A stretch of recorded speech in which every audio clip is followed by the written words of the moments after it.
తెలంగాణ రాష్ట్రంలో ఉన్నటువంటి ప్రజలకు కీన్యూస్ అండగా ఉంటుందని మేము భరోసా ఇస్తున్నాము. ఇప్పటికే తెలిసిన విషయమే. ఎందుకంటే ఏ సమస్య ఉన్నా కీన్యూస్ అక్కడే ఉంటుంది. మీ సమస్యల కోసము మా ఛానల్లో కింద స్టోర్ అవుతుంది. మీ సమస్యలు ఉంటే ఖచ్చితంగా మాకు మెసేజ్ పంపండి, లేకపోతే మాకు కాల్ చేయండి. మీ వెంట మేము ఉంటాము. అంతేకాదు తెలంగాణ రాష్ట్ర వ్యాప్తంగా మాకు స్టాఫ్ రిపోర్టర్లు, ఆర్సీలు, రిపోర్టర్లు ఉన్నారు. ఖచ్చితంగా మీకు న్యాయం అయ్యే విధంగా మేము పోరాటం చేస్తాము. అధికారుల దృష్టికి తీసుకుపోతాం. ఖచ్చితంగా న్యాయం అయ్యే వరకు కూడా మా ఛానల్ మీ తోడ ఉంటుందని మేము పేర్కొంటున్నాం. నారాయణగూడెంలో మాలపెల్లెవిన దాడి జరిగిన ఘటన, ఆ మాలపెల్లెవిన ఘటన జరిగింది 15 తారీఖు. 15 తారీఖున నుండి నిమ్మకు నీరెత్తకుండా లేట్ చేసుకుంటా అది ఎవరి బలము, ఎవరిచ్చిండ్రు ఆ బలం అంటే మంత్రి ఇచ్చిండా, ఎవరిచ్చిండ్రు?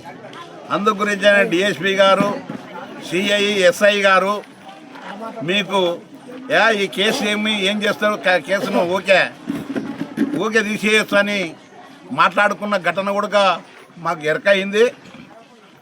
ఈ కేసును మటుకు మీరు ఎస్టీ అట్రాస్ చట్టం కావాలి, అదే అటెండర్ మర్డర్ కేసు కావాలి. మన అన్ని కేసులు ఇంటి వెనుక వచ్చి ఆడపిల్లల కొట్టి, మొగోళ్ళను కొట్టినది అన్ని కేసులు 15 కేసులు కావాలి అలావేనని కూడా మేము కోరుతున్నాం.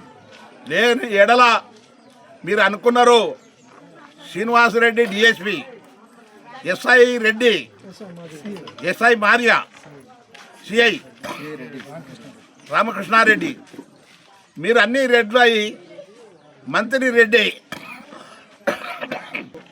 ఏం చూసుకొని మా మాలపల్లి వినబడిందని కూడా మీకు డిమాండ్ చేస్తాం. మీరు వెనక మద్దతు ఇస్తేనే కదా వీళ్ళు వచ్చింది. ఎవరికి ధైర్యం రాదు.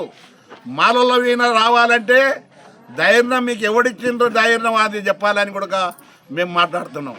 అందు గురించనే మేము పెద్ద ఎత్తున మేము ఈ ఎస్టీ అట్రాస్ కేసు వెళ్ళ కాకపోతే మేము ఇట్లా పెద్ద ఎత్తున ఉద్యమాలు చేసుకుంటాం. మన ఎస్టీ చైర్మన్ కూడా వస్తున్నాడు.